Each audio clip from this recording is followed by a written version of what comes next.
Well, hello there. Welcome back to Readings at the Round Table for your monthly numerology. I'm Jennifer, and I'm very happy to be here. I'll be honest with you. This has been a really interesting month for me. I got a cold at the beginning of November. I haven't been able to do a lot of my live shows, and my voice is still a little bit sketchy, so you may see me like in between eating a lot of cough drops or hitting pause a lot because and having the video being a little disjointed because of my coughing. But I have gotten through a really bad cold that went to a sinus infection and then an ear infection, which I haven't had in forever.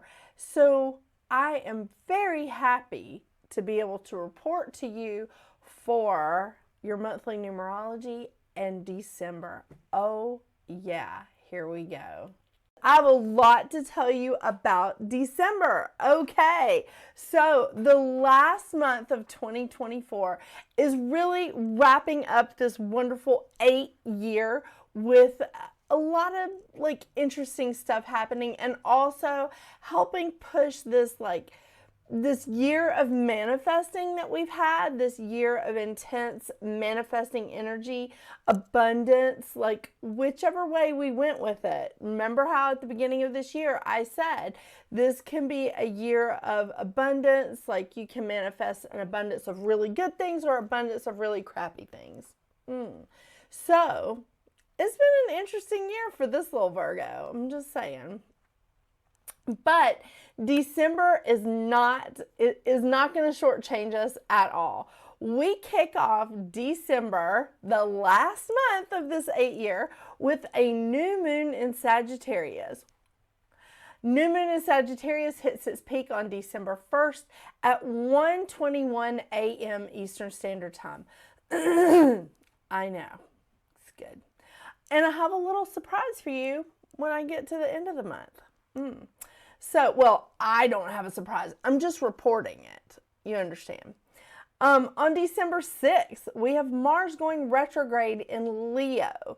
Now, Mars in Leo going retrograde. Mars goes retrograde every couple of years. And the last time it went retrograde, it was in Gemini for like 8 months. And that was just like a nightmare for me personally. I don't know. A lot of other people experience the same thing because Mars in Gemini, not its finest place, not a happy place.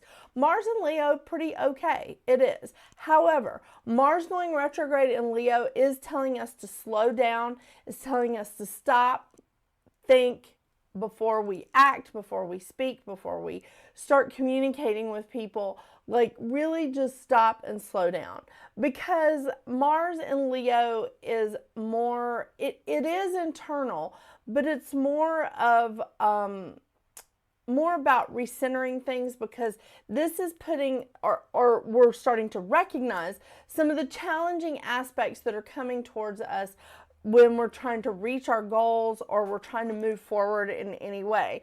One guy online said it was like moving through sludge. It is. It's slowing us down. Excuse me. Because we need that time to recenter, and we need that time to reflect, and we need that time to look around at the challenges that are coming towards us, keeping us or slowing us down from moving forward, because we may need to be in that place of reflection or recentering. And that's especially true for the fixed signs, because Taurus, Leo, Scorpio, and Aquarius are going to be feeling this at the first part of Mars going retrograde. Mars is again retrograde in Leo until January 6th, when Mars retrogrades back into Cancer, and now we're putting the cardinal signs in the hot seat: Aries, Cancer, Libra, and Capricorn. And Mars will be retrograde until February 23rd. Now, when Mars goes retrograde into our like super sensitive Cancer, that's going to make it more of an internal reflection. So just some like fun happenings here in December. On December 7th, we have Venus moving into Aquarius, and we also have Neptune going direct. Venus in Aquarius is fun-filled. I mean, Aquarius is fun-filled.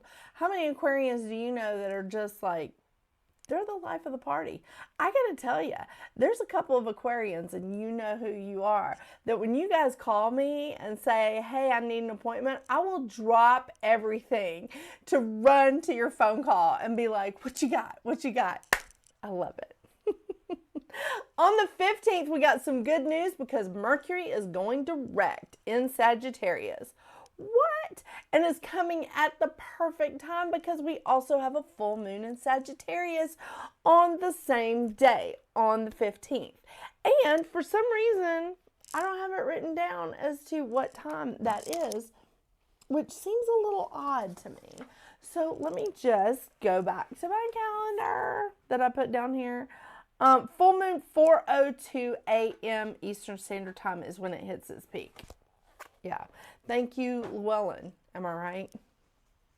On the 21st, we have the sun moving into Capricorn at 4:21 a.m. Eastern Standard Time. On the 24th, we have Christmas Eve for those of you that celebrate. On the 25th, we have, again, Christmas Day for those of you that celebrate. But also, Hanukkah begins on the same day. Happy Hanukkah. On the 26th, we have Kwanzaa beginning. And on the 30th, here's that little bonus, that little special treat for all of us. We have our second new moon of the month. New moon in Capricorn that hits its peak at 5:27 p.m. Eastern Standard Time. I did double check that time. It is 5:27 p.m. Eastern Standard Time according to my Llewellyn's calendar. This is, of course, our second new moon. So this is a black moon, to use the vernacular. This is typically more intense energy. So we have a lot of our pagan friends, like a lot of our Wiccan friends, that they use this energy in rituals and spells or intentions because it's definitely more intense and it intensifies all of those practices. This is definitely a very powerful time, and I love that we're wrapping up an 8-year in this powerful energy. I love it. So just get your intentions, set your intentions for the 2025, the 9-year that's coming. I think this is lining us up perfectly. I love it. So we are wrapping up December. We're wrapping up 2024 with 3 planets and South Node in air, 2 planets in fire plus North Node, 2 planets in water, and 2 planets in earth. We also have 3 planets that are retrograde: Uranus, Jupiter, and Mars. So I really do feel like this is an excellent time. It's very balanced energy. We don't have just like everything in fire or everything in earth. It's really, really balanced energy, and I dig it. I really do. So I want to get out the crystal of the month. You know I didn't forget. So let's see what that is. The crystal of the month is rhodonite, not rhodochrosite, which I mean, those names get mixed up a lot, but it is rhodonite. So I want you guys to see this. It's so lovely. I have lots of different specimens of this. It is primarily pink with a lot of black in it. However, there are some that have more pink than black. I mean, this is a good example. It came from the same batch, so, you know, this I can't, you know, I knew that was going to happen. This is more pink on one side, a little bit gray. And then I have some of these that I love these, but they want to roll around. These 2 are fine examples that, again, I just wanted to give you guys some really great examples of rhodonite before I read from the books. So one book is, there it is, rhodonite. It has healing properties of intoning practices to escalate sound and amplify your connection. It is also excellent. It is an excellent heartstone that helps shed old patterns and pain, which when I looked at the definition itself, it's the exact same. But I like that because, when we have the new moon, and especially with 2 new moons in 1 month, when we have that new moon energy, if you are doing work with the new moon and the full moon, if you're following that rhythm, we release, when we hit that pinnacle of the new moon, we release all the things that we've been steadily releasing from the full moon to the new moon. And we just have one massive, just like push it all out so that we can clear the space to manifest from the new moon to the full moon. I mean, the day after the new moon is when I technically start manifesting. But it's a good time to release this old energy. And I think that is fantastic because we need to do that in order to make way for the new stuff coming in, the new things that we're bringing in. Which, again, this book, I love this book too. An emotional balancer that nurtures love and encourages the brotherhood of humanity. Oh, we need that. It stimulates and heals the heart. It grounds energy, balances yin and yang, and aids in achieving one's highest potential. This stone has strong resonance with forgiveness and assists in reconciliation after long-term pain and abuse, and is beneficial in emotional self-destruction and codependency. I like this. In past life healing, it deals with betrayal and abandonment, clearing away emotional wounds and scars from the past, whenever that might be. I like that because it could be anytime, right? It could be from past life or just last week. Whenever that might be, and bringing up painful emotions for transmutation. It promotes unselfish self-love and forgiveness. It helps in taking back projections that blame a partner for what is really inside oneself. It is a useful first aid stone. Rhodonite heals emotional shock and panic, supporting the soul during the process. It turns back insults, prevents retaliation. It recognizes that revenge is self-destructive and assists in remaining calm in dangerous or upsetting situations. Rhodonite. These are fantastic books, by the way. The Encyclopedia of Crystals by Judy Hall, and of course, Crystal Therapy by and Judith Lukombowski. I think I'm saying that right. Lukomsky, yes, Crystal Therapy. And I think you can still purchase that book even though that one name isn't on there anymore. So, just going to put that right back up there so that we can look at this all month on any of my videos. I know, I like to do that. Well, I like to do that now that I've started this. Okay, I will also be reading from 2 different cards as per usual. Moonology Oracle cards by Yasmin Boland and the Goddess Guidance Oracle cards by Doreen, we're not saying her name. But those are the cards that I'll be pulling from for this month. I am truly, truly excited that we all have come this far in 2024. It's been a really interesting year for me personally. I would love to know how it's been for you. And I also want to get to these numbers and see what your personal numerology is for the last month of this 8-year.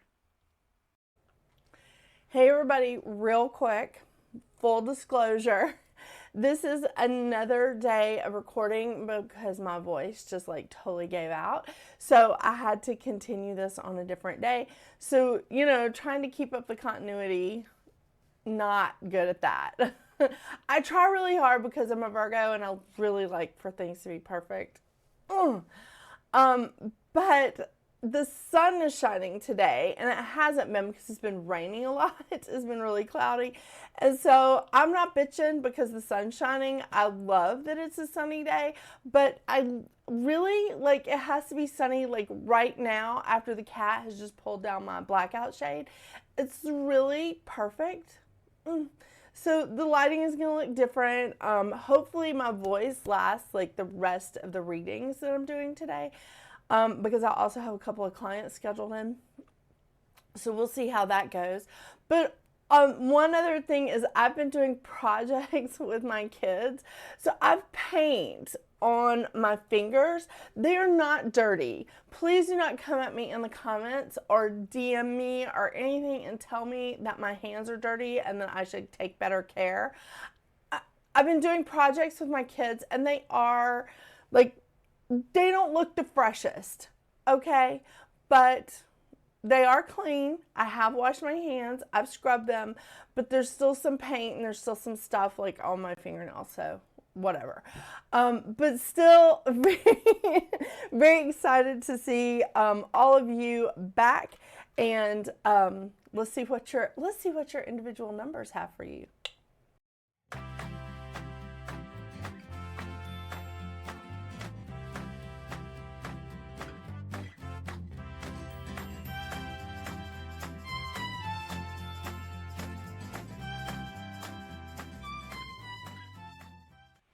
Hello, Life Path 9. Wow. Are you ready for 2025? Well, before we get to your year, Life Path 9, let's just finish out this year. So December for you is a really dynamic time because it's an 11-2 month for you. So that means that you are going to be bringing in the energy of not just the 2, which is the foundation for the 11, but you're also going to be bringing in that 11 energy as well. It is a dynamic time, and I truly feel like December is setting all of us up for a successful 2025. Just one woman's opinion, but I definitely feel like that about you because here we are, Life Path 9. You are having a really amazing December to end the way that we've had this 8 year, but that means that in February you have another 2 month or an 11-2 month. I haven't done the numerology for that yet, but definitely in January you're having a 1 month. So I feel really good about this. I feel really good about 2025 for you.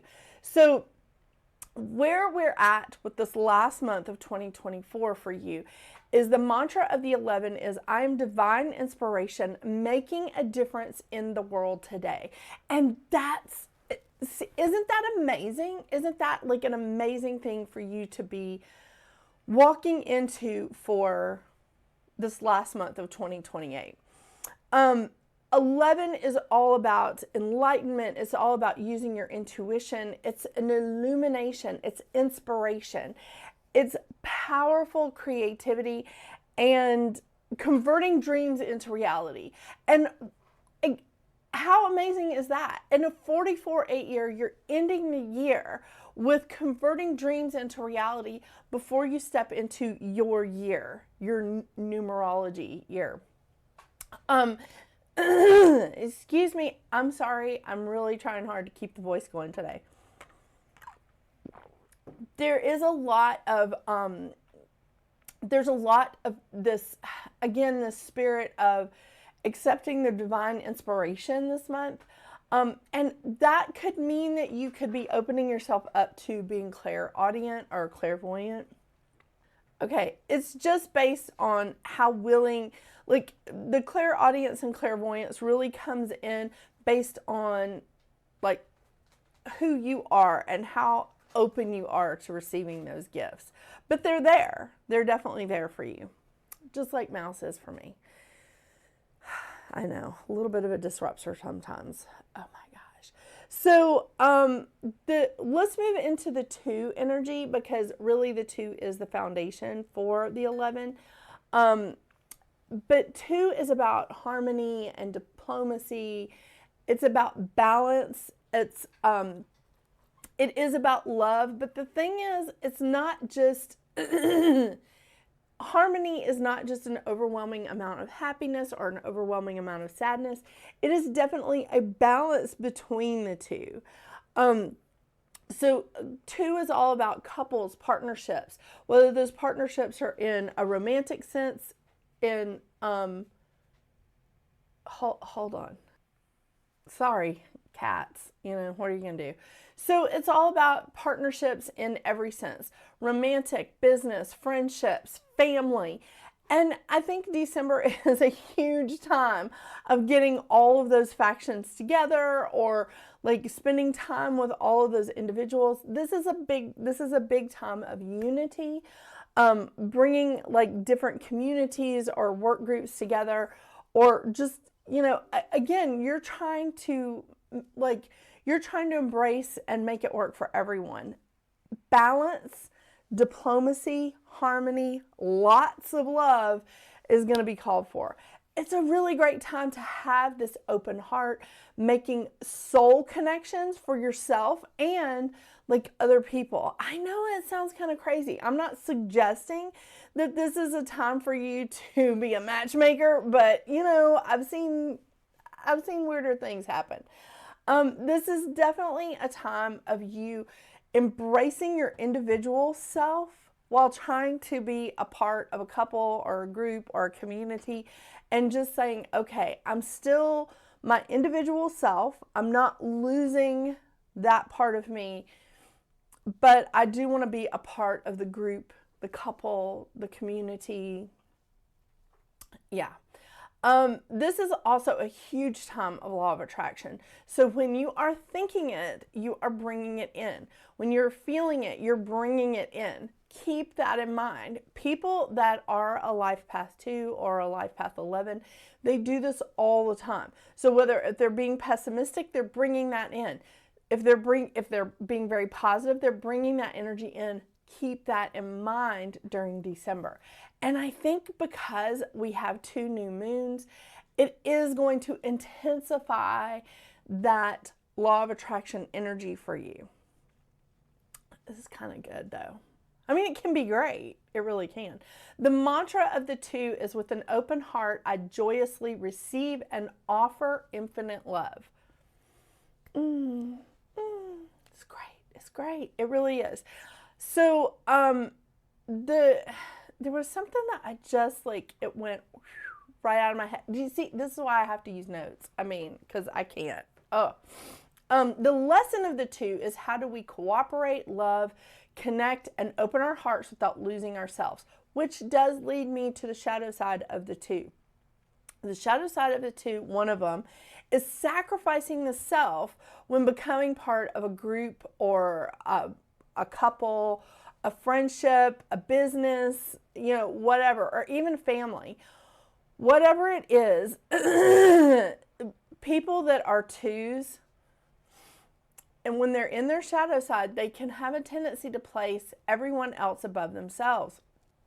That's not what we need to do here, okay? I'm not suggesting that you be selfish, but it's important that you maintain your individual self, and you also say, this is what's right for me, and not just give in and say, but it's right for everyone else. You have to be included in that. You do have to include yourself in making sure that everybody gets what they need. You see what I'm saying? Because when we're not doing that for ourselves, when we're not representing ourselves, we start becoming indecisive, oversensitive, tactless, timid, or becoming a martyr or having that victim mentality. That's not where we need to be. It's really not. So the lesson of the 11, while we're talking about this, is embracing humility, altruism, and the willingness to convert fantasy into reality.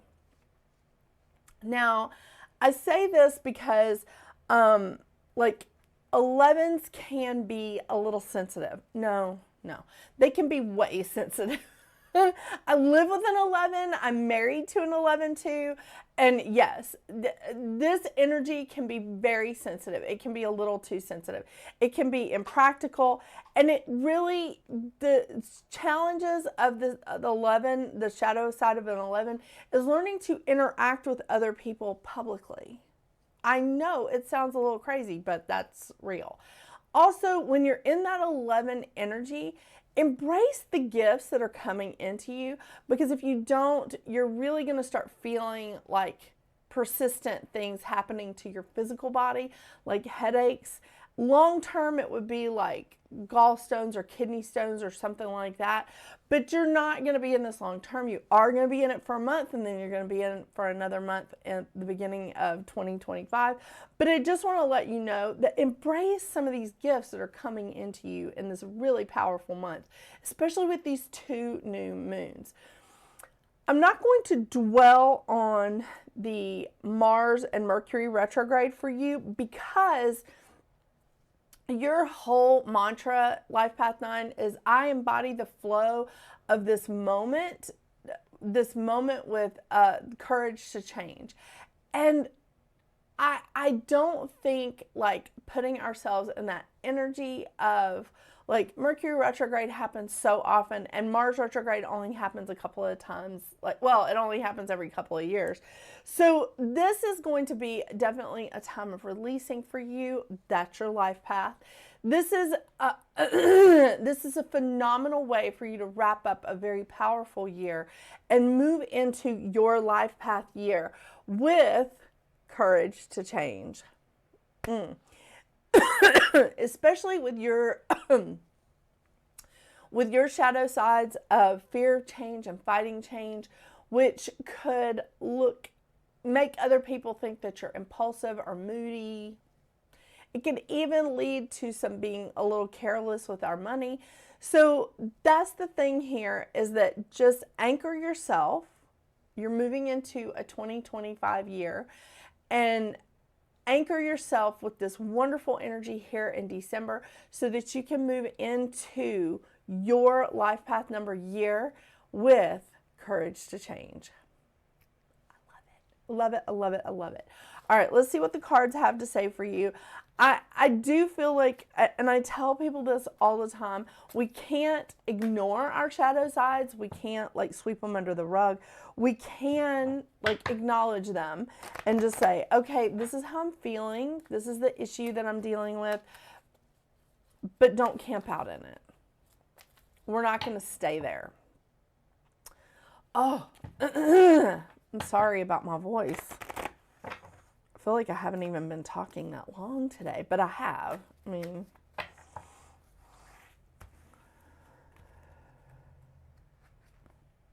ooh, oh my gosh. I seriously cannot pull a better card. Kali. Come on. Endings and beginnings. The old must be released so that the new can enter. So perfect for you. It is so perfect for you, Life Path 9.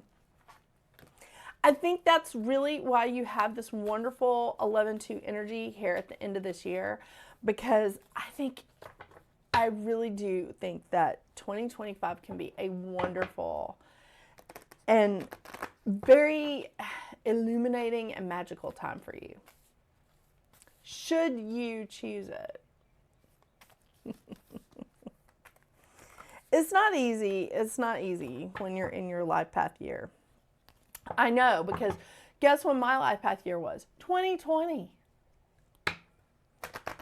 I know.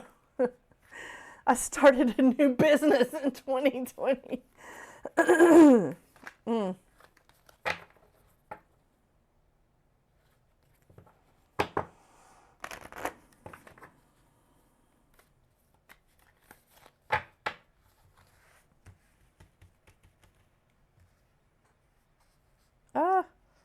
Cards sticking together. Oh, yeah. Okay. Full moon in Pisces, balance spirituality and practicality. You know, that's really solid advice for this month. I mean, really. Because 11-2 energy, yeah, it's perfect. Okay, get into focus. There we go. Balance spirituality and practicality, full moon in Pisces. Have you ever been so head in the clouds that you've lost touch with reality? Well, I've known people who have done it. If so, take this card as a sign that you need to pay attention and make a concerted effort to move towards your goals. The more practical steps you can take, the better. It's time to find an inner balance between your responsibilities and your dreams. Meditate on your question, and the solutions to your issue may now come through very clearly. If you're in a tricky situation because you've been acting the martyr, 2 energy, because you've been acting the martyr, this card will be a message from the cosmos to drop the act for everyone's sake. Attune to the moon and meditate every day and see what comes to you. The answers will come. Fantastic. Fantastic. Life Path 9. I love it. I thank you so much for hanging with me in 2024. Thank you so much as I have transitioned and changed and just grown this year.